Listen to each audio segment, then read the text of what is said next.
3, 2, 1. Yeah, go ahead. And welcome to HTH 7.77 in the morning. How you doing all out there in Radioland?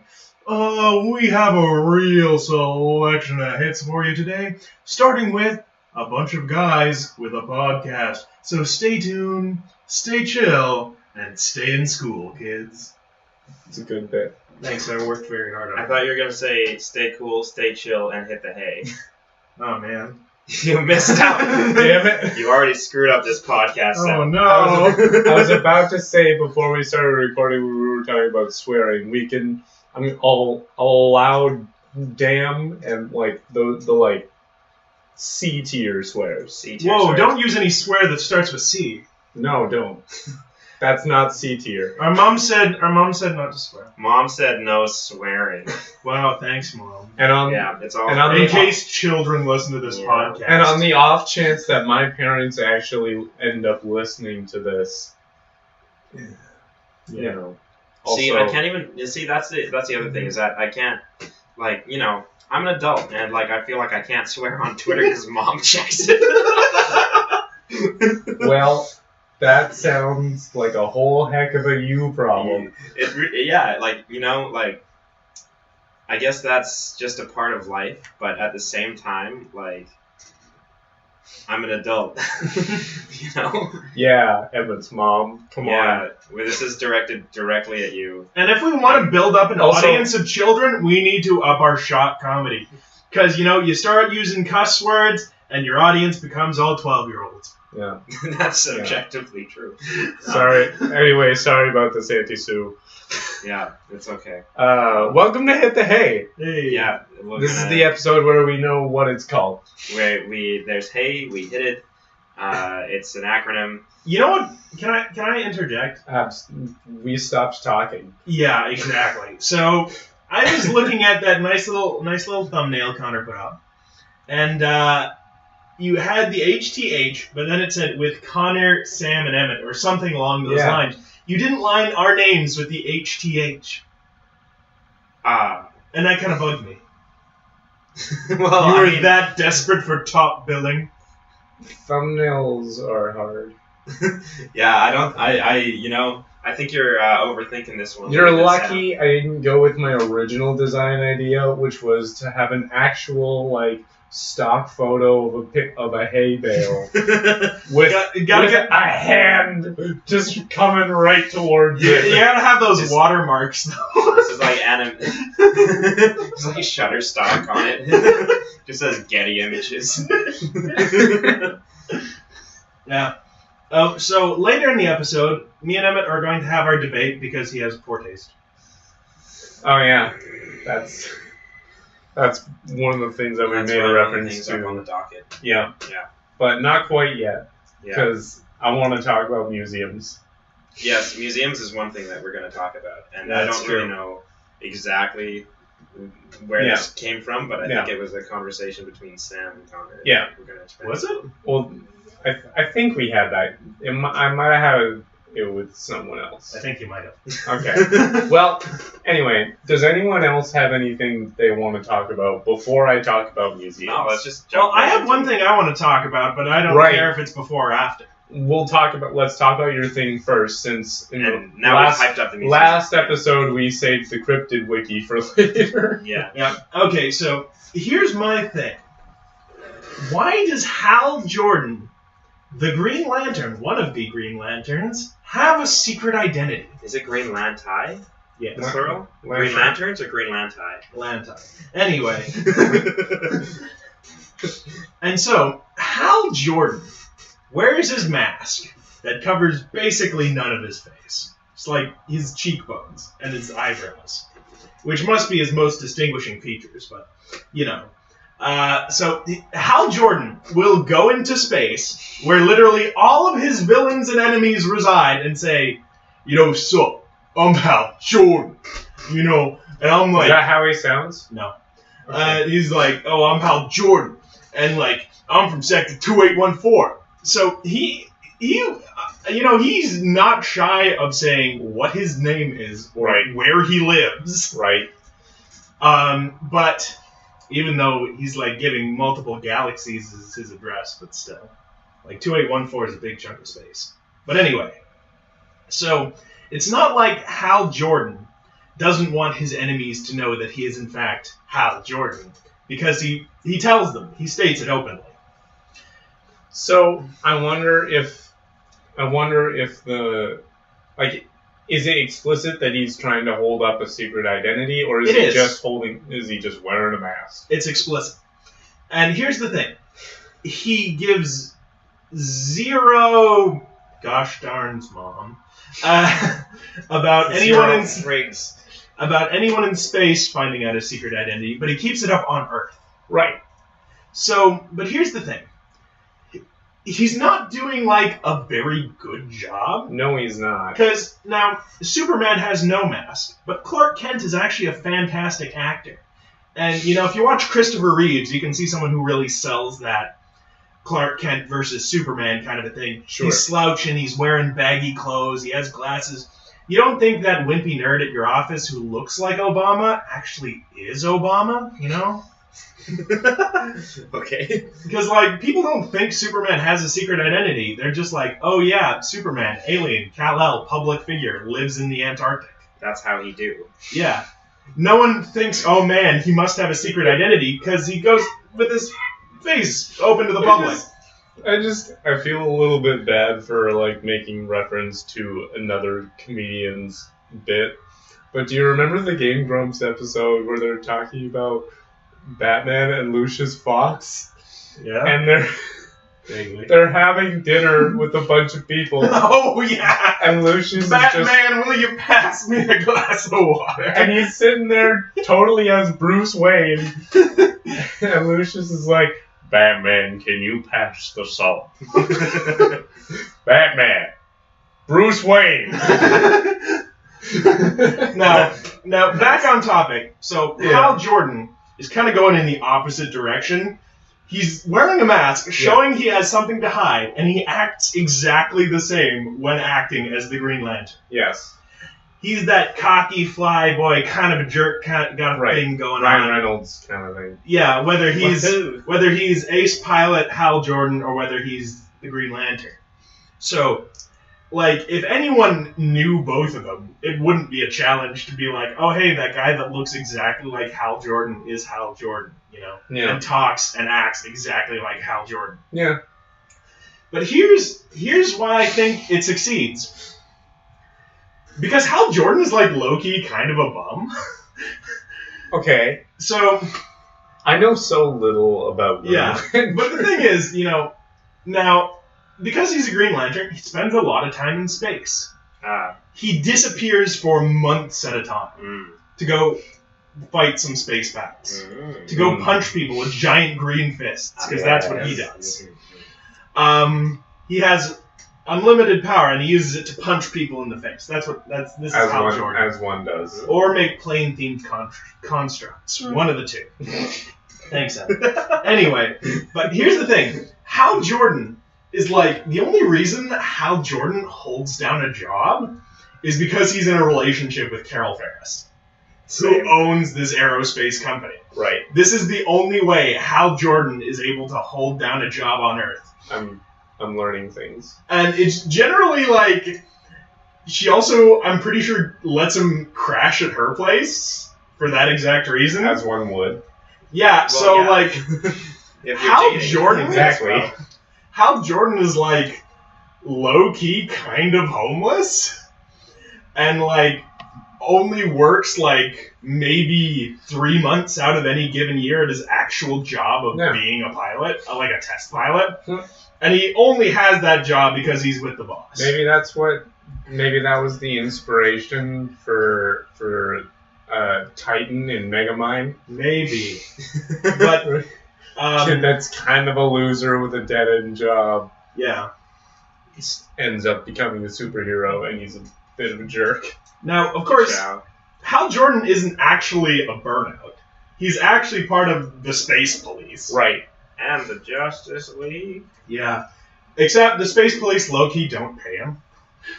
And by the And by the time that the Justice League movie came around, we didn't have a good enough Green Lantern movie to justify having him in there. Yeah. Also, Ryan Reynolds is Deadpool now. Yeah. Yep. So, but here's the thing. I think it's kind of okay that they don't pay Green Lanterns because the Green Lantern ring provides, like, self-sustenance and stuff. Right. So, technically with the Green Lantern ring, I'm pretty sure you don't even, like, need to eat. It just, like, has complete life support for long journeys into space. See, the thing about that is even if you have, like, even if it does give you, like, consistent sustenance... I know, you still have a psychological desire to eat and stuff. Yes, you still want to eat nice things. And it's shown that Hal has an enjoyment of a Kundian ale, which is a beverage that is much more sparkly and fun than one might think from the people who created it. Okay. Hal Jordan wasn't saying that kind of racist. He's saying this basically about Klingons. Kundians are pretty much Klingons. Okay. Anyway, off track. So... Or on track. So essentially, if you look at actually Hal's life, he's a dedicated member of a police force. You know, right? He saves galaxies. He is a high-ranking, generally official within the Green Lantern Corps. He's the galactic RCMP. Yeah, no, and he is like one of the most well-respected Green Lanterns in the Corps. Yeah. But if you look at him purely as Hal Jordan from someone on Earth, you see this weird burnout who disappears for months at a time. Yeah. And, you know, like... He's like the Keanu Reeves of the superhero world. Exactly. Like, Green Lantern... He's like Keanu Reeves in real life. Yeah. You might, like... If anyone actually looked into Hal Jordan as a person, first off, who would think that this weird burnout is a superhero? If the Green Lantern Corps was people say the same about Keanu Reeves. Yeah. I was about to say, if the Green Lantern Corps was actually a real thing, Keanu Reeves would be our representative. So you have nominated Keanu Reeves as the being on Earth with the strongest willpower and the most lack of fear. Absolutely. You know, he's pretty, That's fair. Yeah. Okay. So 100%.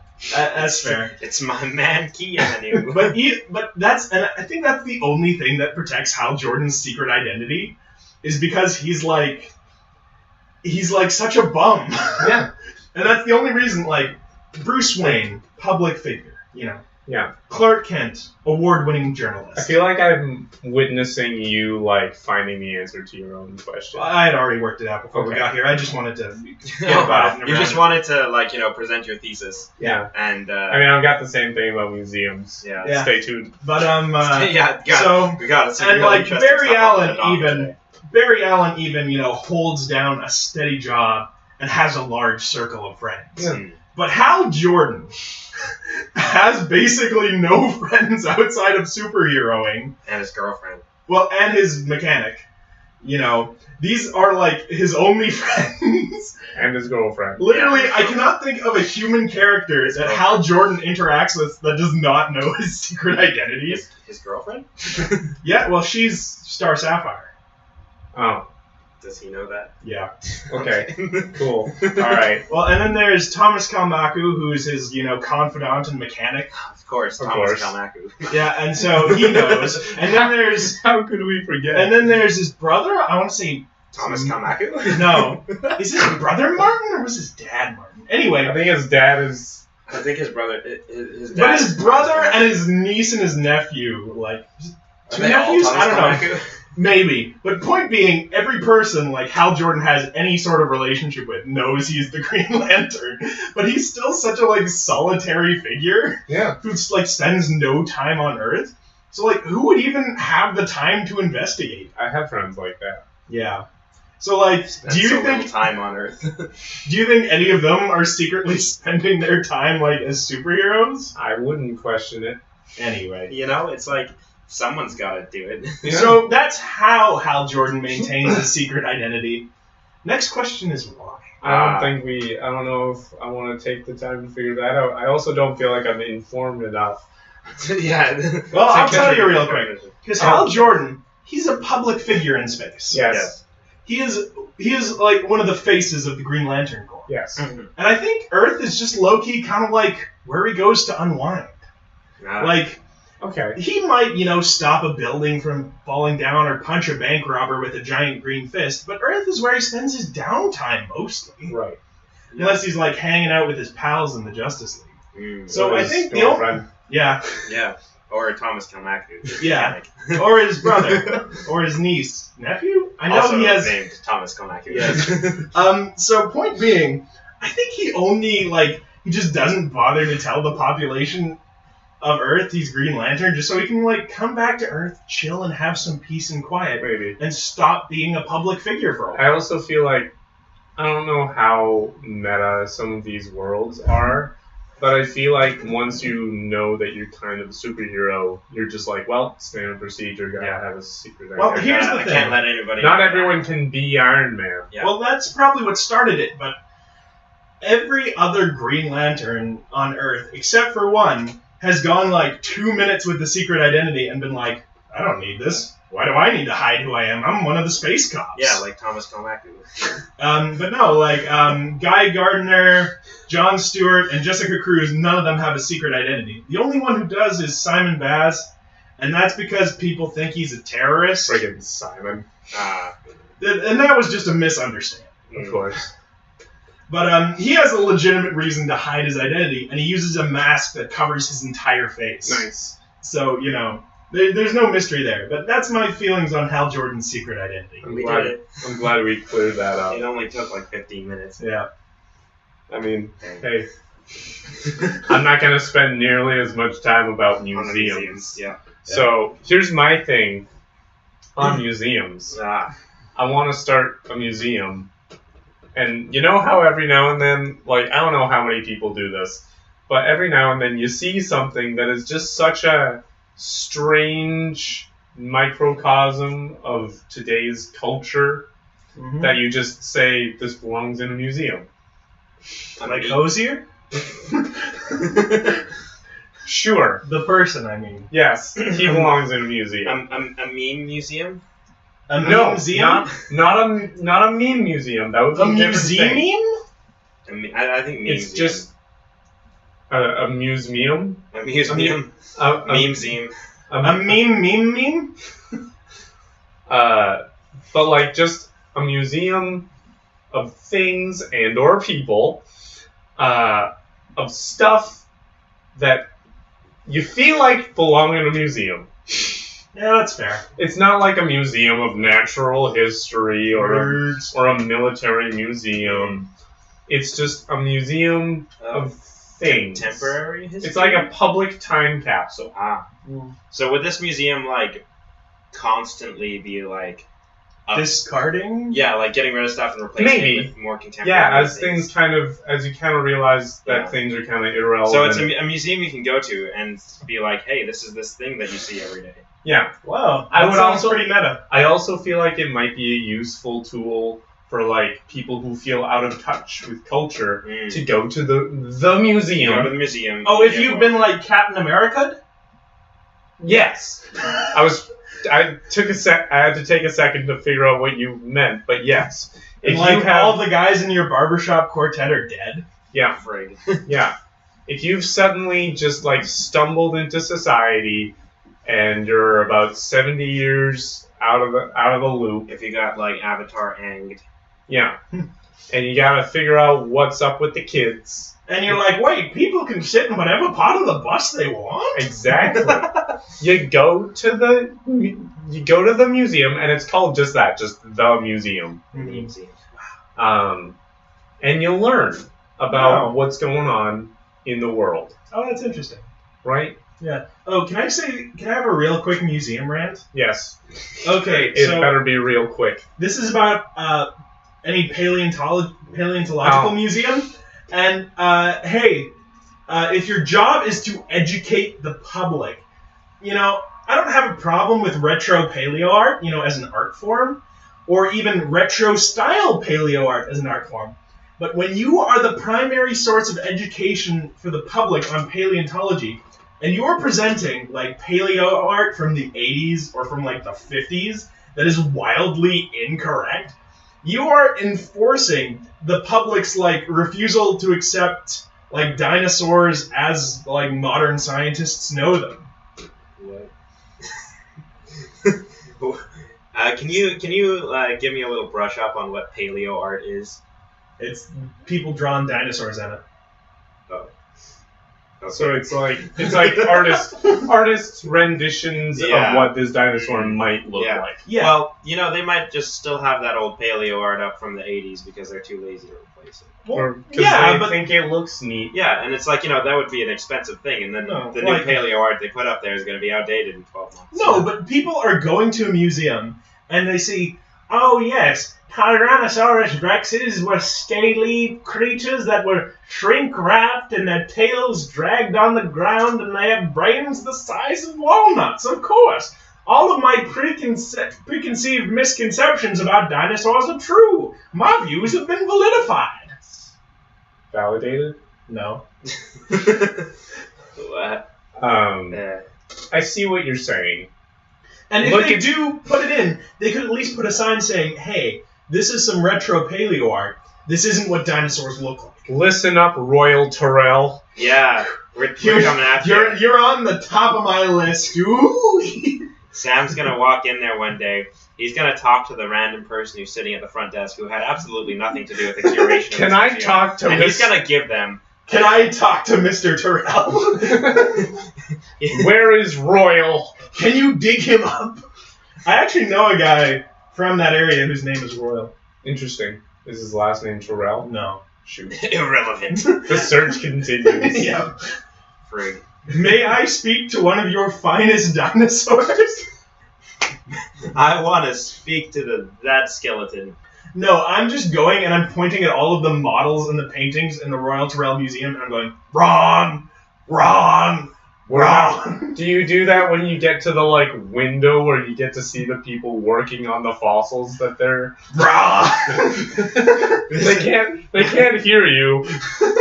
They just see some guy standing at the glass just and I am 100% going to tell these paleontologists how to do their jobs. Ah, man.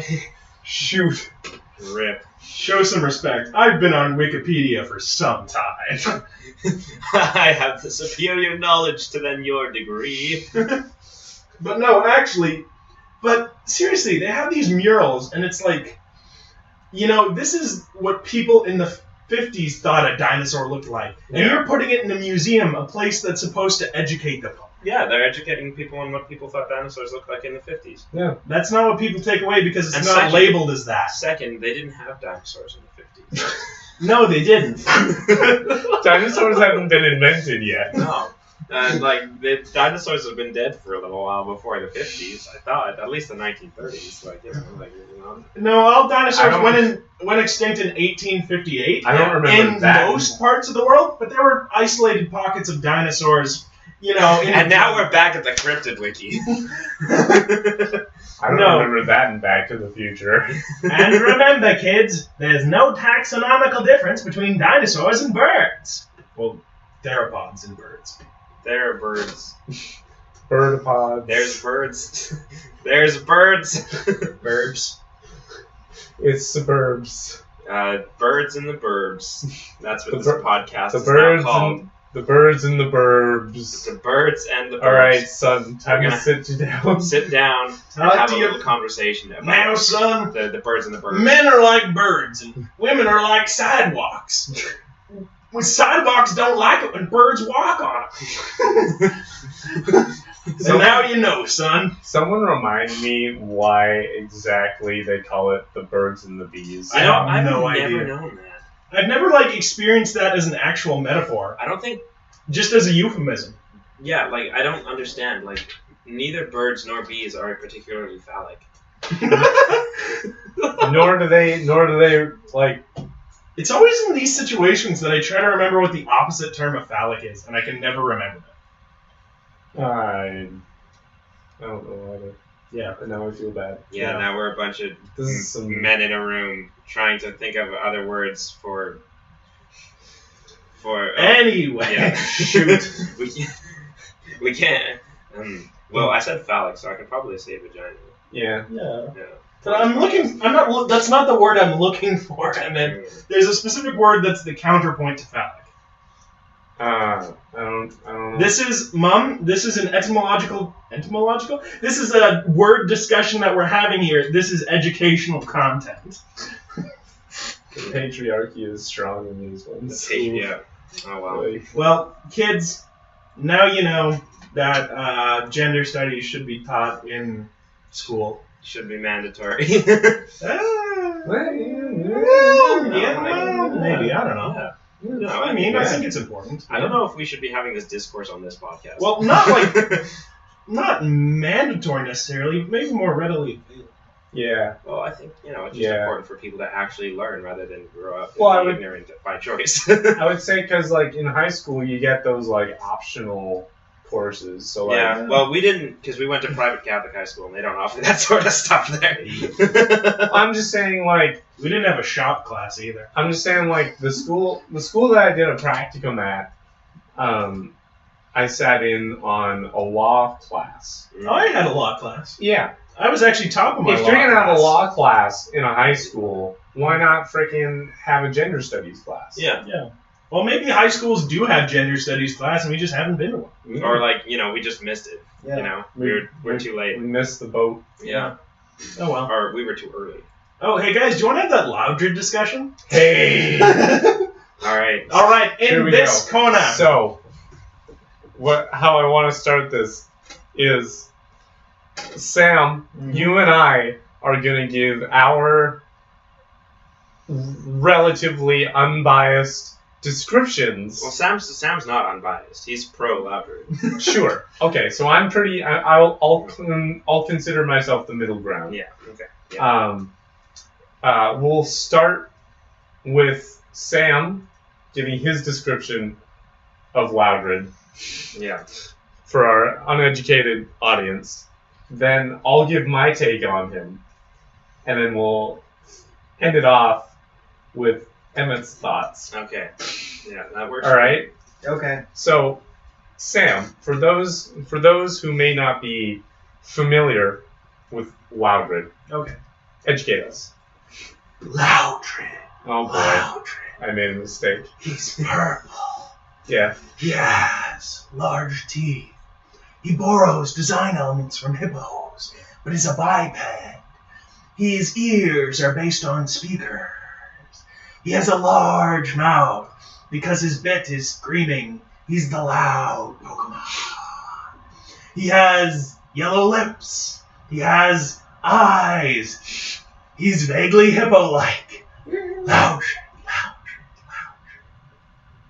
That's all I got. Cool. All right. So as far as I could tell, Loudred, he's a sort of he's kind of squarish. Yep.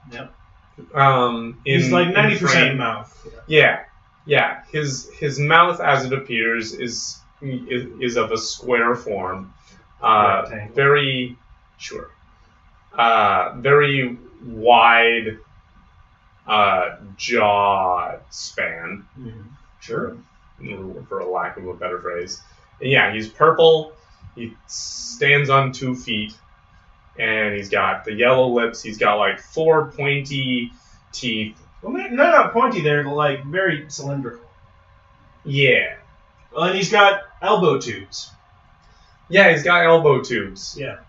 And then he's got the two kind of round yellow boombox sort of things. They were black and red, not yellow, weren't they? I thought they were yellow. No, I think they're black and red. Maybe.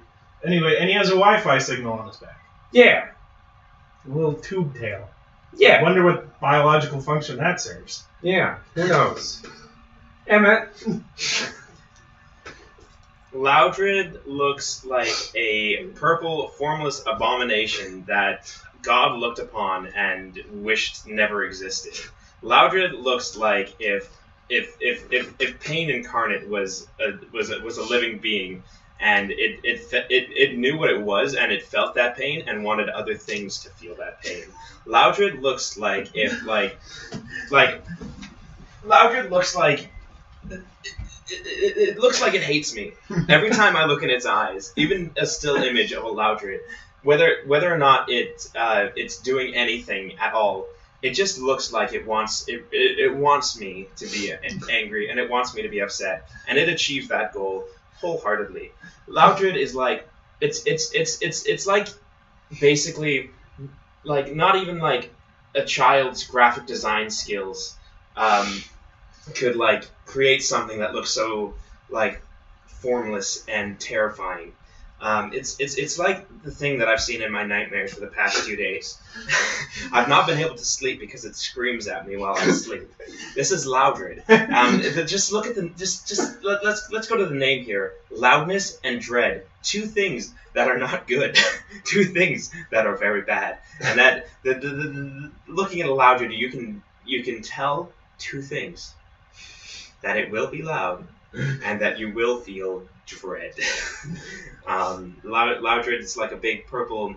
It's like if a hippopotamus died and came back to life and started screaming. And it basically Loudred looks like Thanos' son, but like if Thanos if Thanos just like left his son out in space for like 10 years. This is Loudred. That sounds like something Thanos would do. Yeah, Loudred looks like basically if Thanos' chin just jumped off of his face and came to life.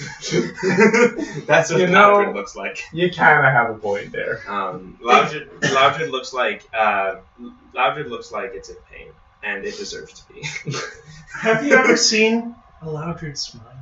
No, it's impossible because its mouth won't even close. That's incorrect, Emmett. That's incorrect. Well, it is a proven fact that Loudred is indeed a mouth breather because it does not have a nose. That's fair. Loudred. I don't think that's correct. Loudred is the loudest mouth breather that you can ever imagine. I would hope that the worst thing. I would hope that those of you listening have the time to pull up a picture of Loudred, as I am currently doing. Go Google a Loudred and then look up some eye bleach after that because you're gonna need it. Look at some cute pictures of puppies. I was about to say, how is Googling eye bleach gonna help you?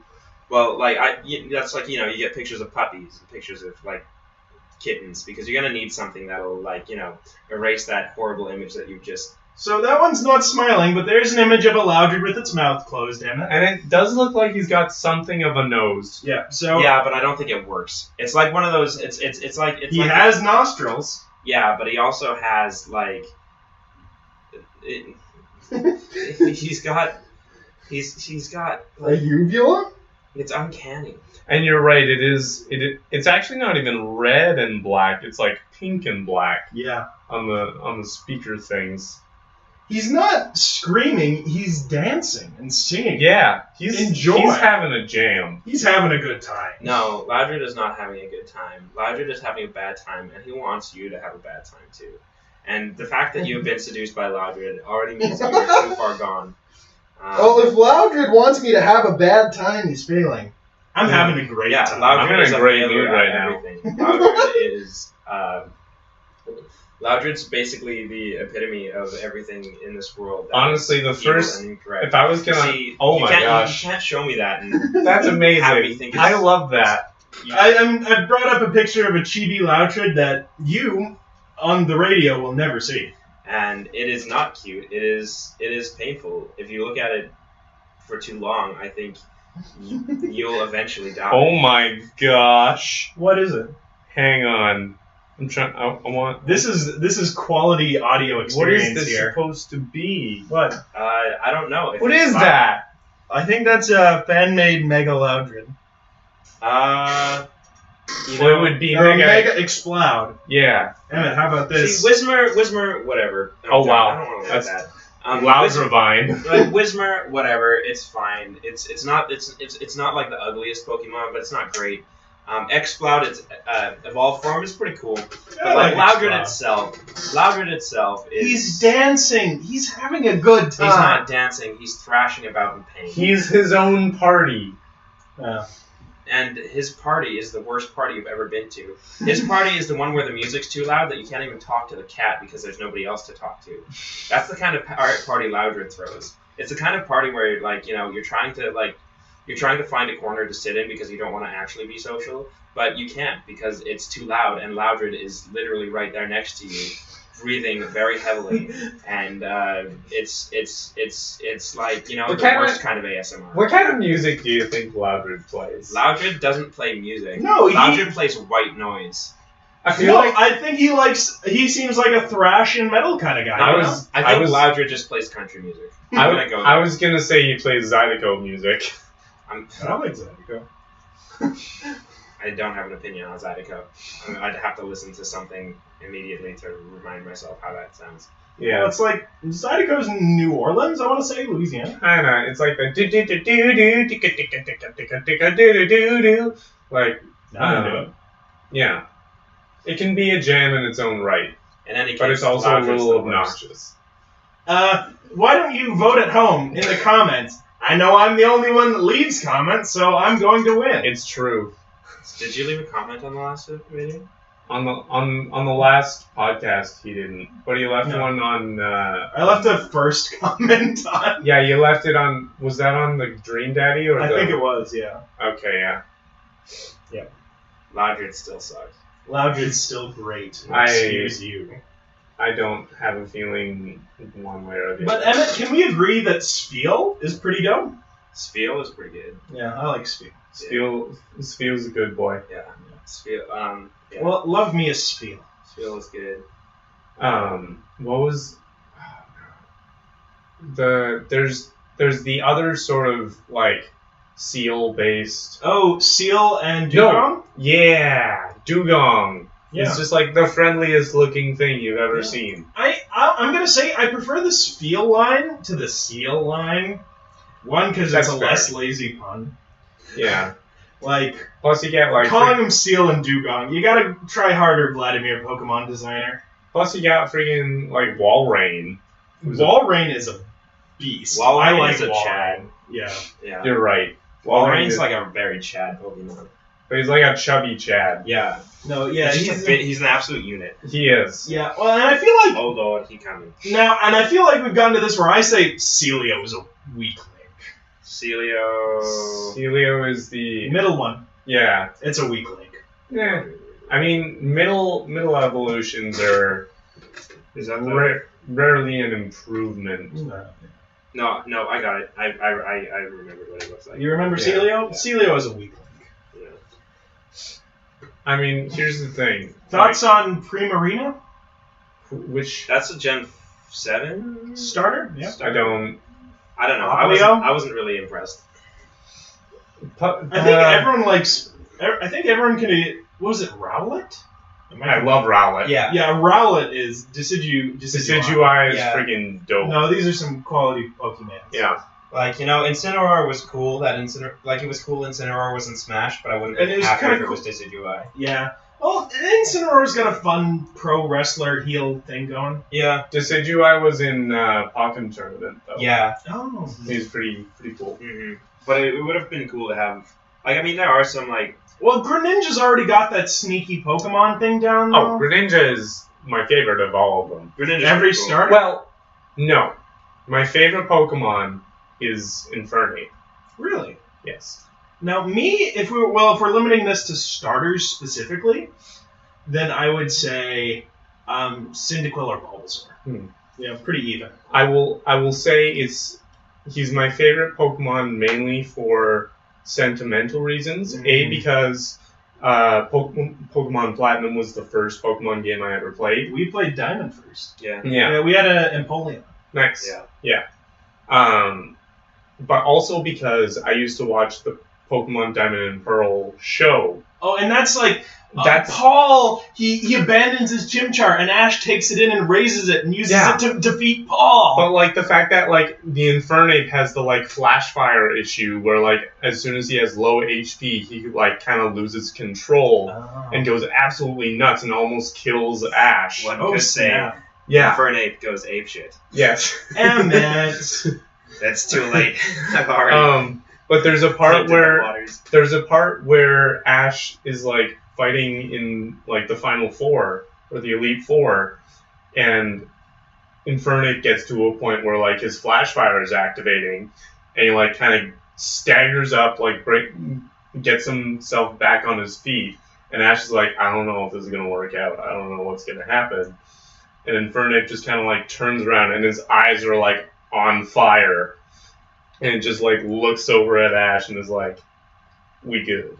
Gives him a thumbs up. And it's one of the best moments I have ever seen on a TV show. Dang. And if we are saying our actual like top favorite Pokemon out of all of them, mine is Dunsparce. That's a pretty Chad move there. That's a power move. Now, there are two reasons for this. One, because it's themed off of the Tsuchinoko, a Japanese cryptid that is literally just a snake that's fat. That's fair. It's kind of hilarious. But the second reason is also based in the anime. Now, of course, Dunsparce is never shown at the appropriate size. It's supposed to be like 4 feet long, but it's always depicted as like the size of a Caterpie. Okay. So anyway, the episode with Dunsparce that I remember is that there was this whole town full of children who had Dunsparces, despite it being supposedly really rare. And there was this one kid with a Caterpie. And all these kids with Dunsparces were just flexing on this kid and his Caterpie. Oh, no. And it was just so hilarious to me. Because they're flexing on him with this garbage Pokemon. And I loved it so much. And, like, of course, by the end, Ash helps the kid with the Caterpie find his self-esteem. Maybe his Caterpie evolved or something. Into a Dunsparce? No. Into a Metapod, Emmett, you filthy casual. I was making a joke. But it's because of that episode of that town full of jerk kids flexing on the kid with the Caterpie that I love Dunsparce. I don't understand why they were even comparing the two. No, because every kid in town has a Dunsparce. Dunsparce isn't even a bug type, though. Yeah, it's a snake. But, and for my playthrough of... It's a snake-type Pokemon. Yeah. No, snake is super effective to bug type. Exactly. And I actually, got a decent strategy out of my... And to be fair, I found this online. For my Dunsparce for Heart Gold, and I actually traded it so that I started with a Dunsparce. It was my starter. But, so what I did with this Dunsparce is, first off, I made sure it had the ability that makes sure other effects on attacks had a greater chance to take effect. And his final move pool was Blizzard, Fire Blast, and those were just sort of just in case and for type reasons. But the real kicker was Glare and Headbutt. Oh boy. So, and he also... You cannot move. Exactly. So, and he has this ability that makes, like, much more likely to flinch, much more likely for paralysis to kick in, or burn from, or freezing from the other two attacks. And then I gave him a wide lens, I believe, which made him have a much greater likelihood to hit in general. Oh, yes. So, I could flinch lock with the best of them. I would glare at him. That means my headbutt would be faster. And then I would headbutt my unmoving opponent into oblivion. Into a bloody pulp. Exactly. Yes. So, that's really reason number 3. That's very fair. Now, of course, it didn't always work.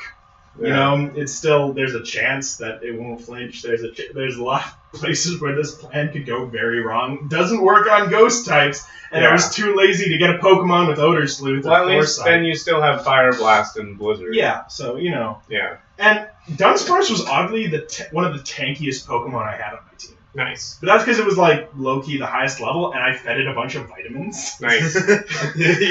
So you basically roided your Dunsparce. I roided up my Dunsparce. And just the image of this Dunsparce staring down at Gyarados, looking it dead in the eye. That Gyarados is terrified. And that Gyarados flinches. No, the Gyarados is paralyzed in fear. Then he flinches, and then my Dunsparce headbutts him into a pulp. Take that, Gyarados! Your Dunsparce just eats him into the sun. Exactly. So then, what's your top Pokemon? My favorite Pokemon is Gengar. That's pretty fair. That's fair. That may be a basic choice, but Gengar is pretty cool. He's pretty neat. I like Gallade as well. Gallade is always a really big. He's cool. Fave. He's an onion. My onion slicer boy. Regarding weird movesets, my Infernape ended up in kind of a weird, slightly unfortunate situation. Like the way that I play is like mostly like you don't have to worry about defense if one of your attacks is a KO. And that's I think we're both in that we're definitely not meta Pokemon players in that we don't have any stat raising. No, I think stat raising moves would make me 100% better, but I refuse to use them. Yeah. Well, like if you're going for like just a casual like Pokemon like experience where you're just playing through the story of the game, you don't need stat moves at all. It's useless. I've never beat the Elite Four without cheating. But like if you're just like juicing those regular old like attack moves over and over again, you're fine in any of the mainline Pokemon games. If you're doing competitive stuff, then that's when that gets into being actually necessary. Anyway, did someone say belly drum baton pass? Anyway, regarding my Infernape moveset, so he ended up with Dig, which is a good solid move. Yeah, Dig's a good move. Flare Blitz, which is a recoil. That's got some recoil damage, but if he's a high level and it's a really strong move, so if you're using it against the right opponent, you don't need to worry about it. And then close combat. Okay. Does close combat have recoil? No, but it lowers your defense. And it only has like 5 power points. Yeah. Same for Flare Blitz. Oh yeah. Well, that's where you get the TPO. The problem is his 4th move that I ever so foolishly gave my main Pokemon was Cut. Oh no! Or it's like, when you're a kid and you just give your Pokemon like Rock Smash because it's the first HM. It's like, oh, he's gonna be important. I'm gonna give it to my starter, and then you're just stuck with it until you get to like the 8th town. gotta talk to that move tutor. Yeah. In any case, I think we're about hitting time. We have hit time. Yeah. So this was a good, productive podcast. We talked about Green Lantern for like 15 minutes. Green Lantern, museums, Loudred, and just Pokemon in general. Yeah. So come back next time when we talk about something. About Arlecchino. Another thing from my mom, I was pronouncing it wrong. Well, Arlecchino, I mean, you can pronounce it either way. Arlecchino implies that it's a Q. Yeah. Arlecchino. But it's a talent. It's like Lucentio. Yeah. But, like, you can still pronounce it Arlecchino. Yeah. I think it's just like, Mom, leave your response in the comments below. Please, we need more people to comment. Mom, let me say the F word. I want to. And if you're listening to this, Mom, I'm not really going to swear anyway, so don't worry about it. Yeah. Okay. Thank you very much for listening, everybody. It's been a sliced. Post in the comments whether or not you want me to be able to say the F word. Yeah. And until then, it's time to hit the hay. Have a good night, everybody. Have a good night. Bye.